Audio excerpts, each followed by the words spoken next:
All right, welcome to The Explainer. Today, we're diving into something really interesting, a philosophical story from the mystic G.I. Gurdjieff. And get this, it was originally written as a ballet, but really it's this powerful allegory about choice, consequence, and, those hidden forces that kind of shape our lives. So, let's unpack it together. So the whole thing kicks off in this busy Eastern market. You've got this wandering mystic, a dervish, who shares this really cryptic verse. It's hinting at something big, right? That reality, or maybe God, it's not just one thing. It's got layers. And the part you get to see, the part you can touch, well, that depends entirely on your own inner state, your own qualities. This is the puzzle at the heart of the whole story. So, where does this puzzle begin? Well, it starts in a world that's pretty much all about desire. And this is where we meet our two main players. Okay, so on one hand, you've got this guy, Gafar. He's a rich Parsi nobleman who is, and this is a direct quote from the story, satiated with pleasures. I mean, he's done it all, bought it all, and now he's just bored. He looks at the world with total contempt. And then on the other hand, you have Zeinab. She's a student at a wisdom school, and her value comes from her compassion, her inner beauty, something Gafar's money literally can't touch. So Gafar sees Zeinab do something really simple, an act of pure kindness. She's just bandaging a poor kid's arm. And for him, that spark of interest just explodes into this all-consuming obsession. But let's be super clear here. This has nothing to do with love. This is about pure, raw pride. It's the need to own the one thing he can't just go out and buy. So what's a guy like Gafar gonna do? How does he get what he wants?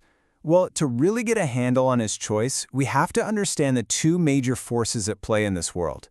It's like two different paths, each one laid out by a very, very different kind of magician. Okay, so the story lays out these two totally different ways to go. You've got the white magician's path. That's all about conscious growth, about knowledge and harmony. Think order, like the Enneagram symbol. Then you have the black magician's path. That one's all about blind obedience, about chaos and serving a master, symbolized by the pentagram. And really, these aren't just schools, they're allegories for two basic ways to live your life. Let's zoom in on the white school for a second. Picture this. It's like a clean, super organized laboratory or observatory. The students or pupils, they're healthy, they have these pleasing expressions, and they all work together. They're studying science, self-knowledge. They even do these sacred dances to find a state of harmony. And the whole thing is built on one core idea. Knowing oneself completely, one will know all. Now, the black school, wow, it couldn't be more different. It's this messy, dirty cave. There's skulls lying around, a giant boa constrictor slithering about. I mean, yikes. The pupils there are hostile. They mock each other, and their rituals are all about total submission. They literally fall on their faces and kiss the magician's belly. It's a world built on nothing but fear and ego. All right, so Gafar tries to buy Zeinab's affection, right?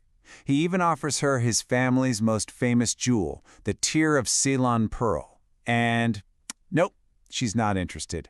So with his pride totally wounded, he decides to try a more, let's say, conventional route.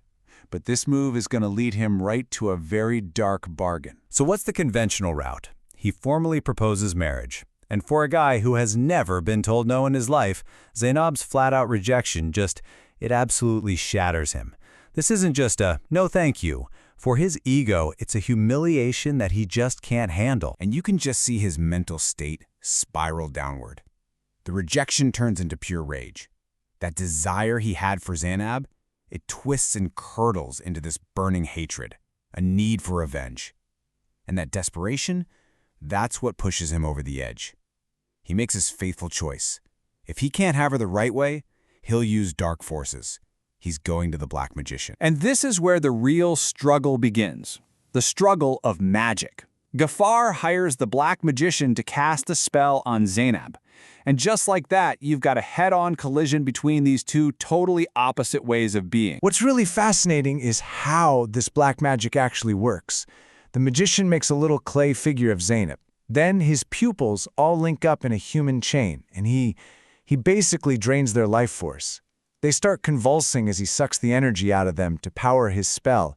His magic is totally parasitic. It feeds on others. The white magician's response, though, is the polar opposite. His space is prepared, almost like that scientific lab we talked about. Every action is precise, deliberate. And here's the key difference. His power comes from the harmonious, willing cooperation of his students. It's a power that's generated together, not stolen from others. So this magical battle comes to a head. And in the end, the white magician's harmonious power wins out. He breaks the spell, and then he brings both Gafar and Zeinab, who are basically sleepwalking at this point, to his school. But, and this is so important, it's not for revenge or punishment. It's for a lesson. And that's really the crucial point here. The white magician doesn't condemn Gafar. There's no eye for an eye. Instead, he offers him understanding. He gives him a chance to see with his own eyes the real tangible consequences of the path he chose. So what does Gafar see? He sees two versions of his own future. In one, he's an old man who is loved, blessed, greeted with joy. He's even followed by what's called a bright being.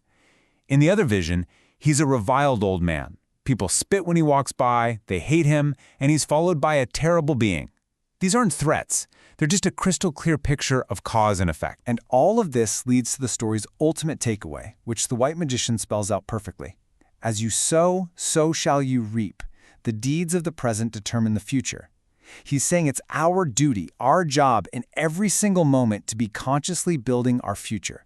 I mean, talk about a powerful message of radical responsibility. The story actually ends with a kind of prayer, a plea to remember ourselves and to avoid involuntary actions, because it's only through those mindless, automatic actions that evil can really take root.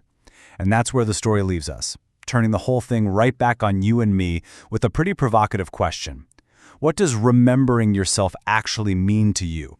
You know, acting consciously instead of just reacting on autopilot. What does that look like in your life?